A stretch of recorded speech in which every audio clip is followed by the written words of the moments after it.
I'm Cecilia De Castro from the ACE, or Academy of Culinary Education. I've been teaching cooking for 32 years now. The school is a place to bring out the artists and the talent in individuals who love to cook, to bake, and so that's what ACE is for. So the fruit tart we're going to show you today will have a couple of variations, but being fall, I want to show you how to work with fruits of the fall, whether it's pear or apples, show you how to peel, how to core, and how to slice to make it very pretty on the tart. So we're going to start out first with the dough, which is a sweet crust dough. You start out with the unbleached all-purpose flour, and you just put it in a food processor, in a mixer, or by hand. But I want to show you the quick way, so we're using it in a food processor. And then, so that's 9 ounces of unbleached all-purpose flour. We have 5 ounces of butter, sweet butter. It's good to use sweet butter, then you can control and adjust the amount of salt you need. And then about 2 ounces of sugar. We're adding also the zest of lemon. And you can use, again, your knife, or you can use a microplane or a zester. And because I love a little citrus in the crust, and it cuts down on the sweetness of a dessert. And then we'll just put this together, cover it, turn it on.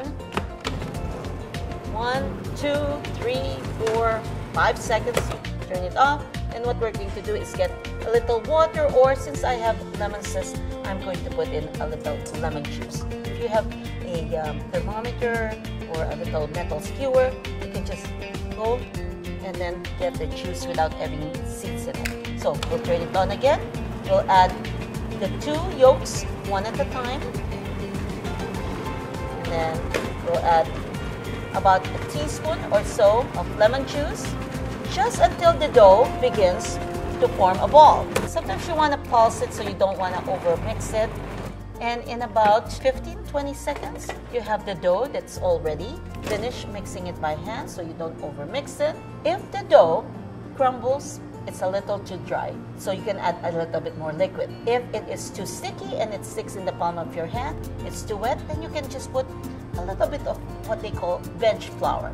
Now, what we'll do is flatten it into a disc, and we'll start rolling it out.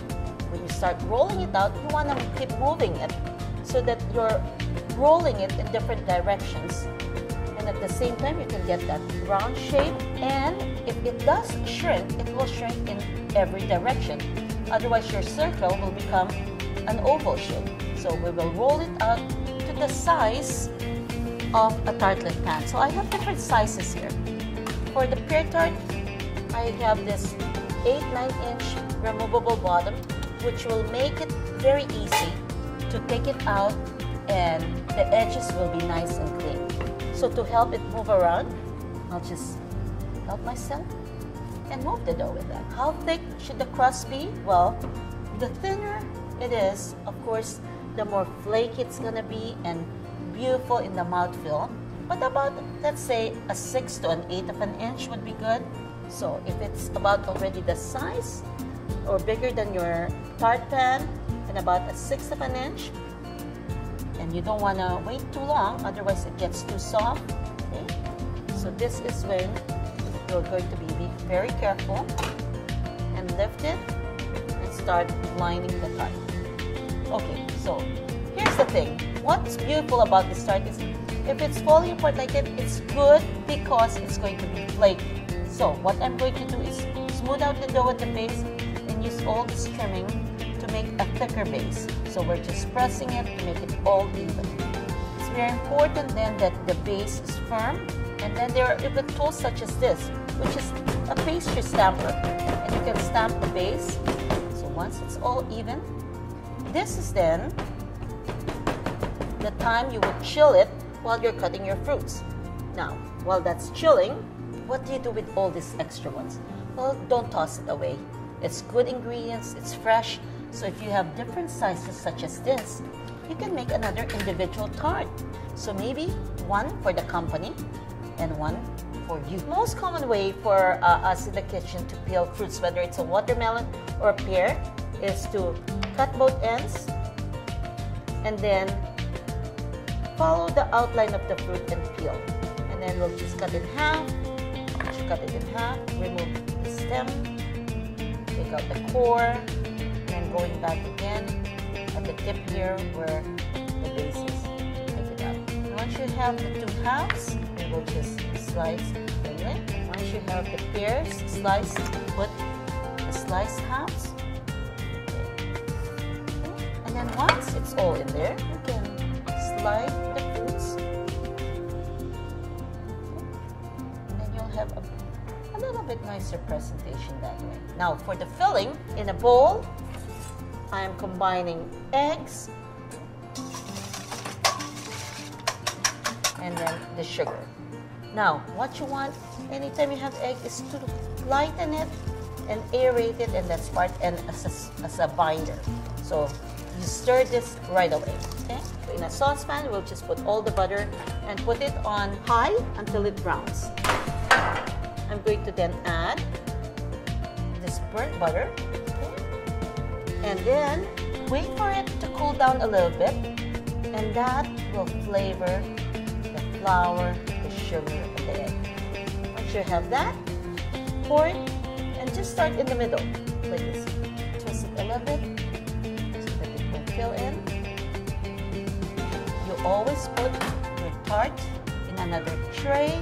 We'll bake it at about medium temperature, 325-350 degree oven until it's golden. We'll come back and allow the tart to finish baking, and when it cools down, we'll show you how to finish it. So for the individual tart, what I'm going to do is finish it with fresh berries. And I have here just an apricot glaze or any kind of marmalade you have also. So we'll just put a little bit. This will allow the berries to stick. And I have here my feather brush. You can arrange maybe assorted berries. If you do wash the berries, make sure they are completely dry before you start putting it into the tart or any dessert you're doing. I'm gonna start putting just the kiwi, some raspberries, some blackberries, instead of the sliced strawberry. I'm gonna improvise and just do one of that.